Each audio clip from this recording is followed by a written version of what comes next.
It was around 4 p.m. in the busy town of Krestown. The streets were full of noise.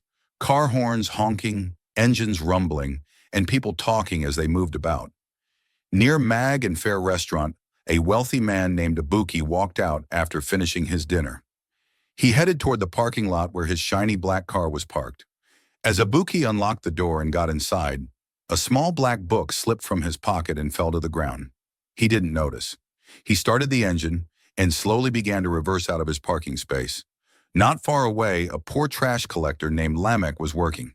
He wore worn-out clothes and carried a heavy sack on his back. When he saw the book fall, he stopped for a moment. "Hey!" he called out, but his voice was almost lost in the loud sounds of traffic. He quickly ran over, picked up the book, and waved his hand, hoping Abuki would notice. He held the book tightly with his other hand, but Abuki didn't hear him. The car windows were closed, and loud music was already playing. Without slowing down, Abuki drove away. His car disappeared down the road, the red taillights fading like stars in the distance. Lameck stood there, breathing heavily. He looked down at the book in his hand, unsure of what to do next. After a short pause, he sighed softly, opened his dirty sack, and carefully placed the black book inside. Its clean cover now rested among the garbage. By around 9 p.m. that night, Lameck had already returned to the place where he usually rested. It was an old rusted van that had been parked in the same spot for a long time. The seats were gone, and inside were only a few worn-out blankets that he used to sleep on. A small oil lamp sat in the corner, casting a soft yellow light around the van. Lameck lay on his back, staring up at the roof of the van, lost in thought about his life and how hard it is. After a few quiet minutes, he sat up slowly and stepped outside. He walked around to the side of the van, where his large sack of collected trash was leaning. Opening the sack, he pulled out the small black book that the rich man had dropped earlier. He looked at it for a while, then went back inside the van with it in his hands. He sat down and carefully opened the book, flipping through its pages. Strange symbols, unusual drawings, and a language he had never seen before filled the pages. He didn't understand anything, but something about the book intrigued him. He felt a deep curiosity. That's when an idea struck him. He thought of his friend Gabriel, a smart guy who owned a computer. He knew that the computer could help him translate the text.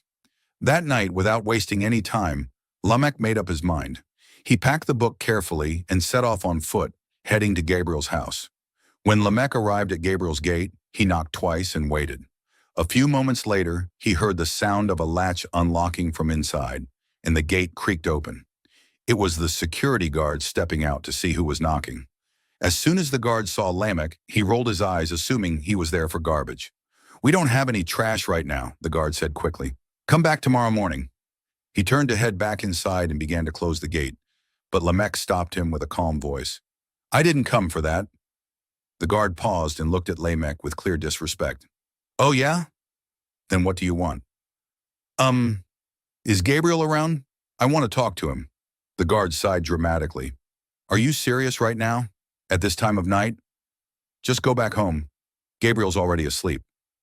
"But I can see the lights are still on in the house," Lameck replied, glancing at the glowing windows. The guard narrowed his eyes. "Man, don't make me call the cops. I told you he's sleeping. What don't you understand?" As the guard raised his voice, Gabriel suddenly stepped outside. Shirtless, wearing black jeans and a thick chain around his chest, he had just walked a stunning woman to the gate. Noticing the commotion, Gabriel called out, "Hey, what's going on over there?" The guard hesitated, then replied, "It's the trash guy, boss." "Trash guy?" Gabriel repeated, confused. He stepped closer to the gate, and when he saw who it was, his face lit up. "Oh, my guy." Gabriel grinned and pulled Lameck into a warm hug. "Bro, how are you doing?" He was genuinely happy to see him. Come on in," Gabriel said, waving him inside.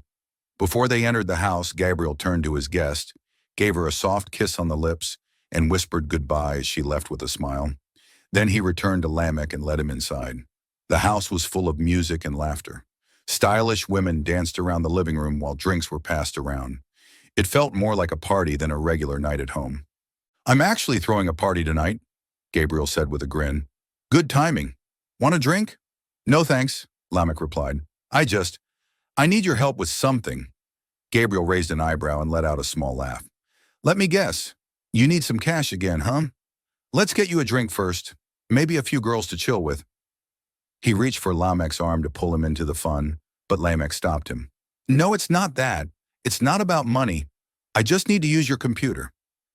Gabriel blinked in surprise. You came all this way in the middle of the night, during my party, for a computer? Please, Lameck said, his voice steady. Just a few minutes. Gabriel sighed again, this time with a look that mixed amusement and curiosity. Whatever, man, if it's that important to you. He pulled a key from his pocket and handed it to Lameck. Upstairs, you know where the room is?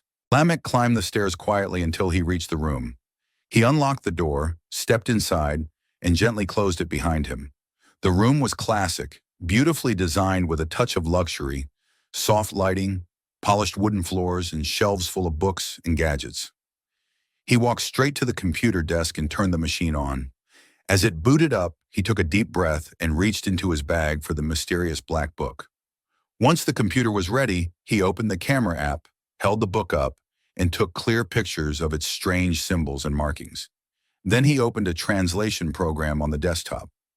Dragging the photo into the translator, he clicked on Translate to English.